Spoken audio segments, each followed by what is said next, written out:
There I was, standing shamefully in a courtroom, surrounded by demons on my left and angels on my right. Satan as the persecutor, holding millions of records about my life, and God sitting on a throne with a mighty gavel in his hand. I had no lawyer. Placed on trial for things such as lying, stealing, and fornication. For this was the beginning of my tribulation, for there was no reason to plead an innocent statement, for all the evidence was sitting right there with Satan. The demons smiled as tears rolled down the judge's eyes, for they clearly knew that now was the hour of my demise. But wait. In came a light shining so bright that the demons smiling suddenly jumped with fright. And the man that walked in that night was none other than Jesus Christ. Darkness departed to give way, and glory was all the angels could say, as the man that walked in that night pulled out a lighter and immediately set Satan's records against me on fire.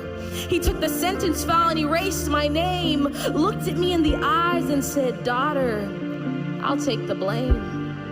Handcuffs were placed on this man and he was thrown to the ground. The entire courtroom gasped at this horrendous sound, and the sudden seized the beat of his heart. The man that walked in glowing had now become dark.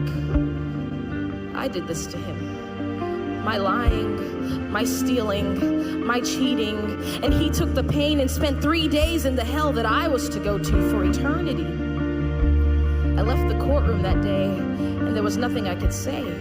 I was found innocent, for Christ handled the debt that I was to pay. This type of love is more than you could give to a girlfriend, boyfriend, husband, wife. This man died for me. I owe him my life.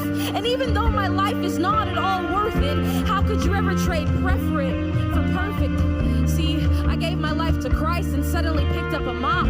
The lying, cursing, cheating, all that had to stop, because my life had been bought. And it'd be a shame to sit there and do nothing but let it rot. I'm not perfect, and the will to sin hasn't completely diminished from my life. But I believe Jesus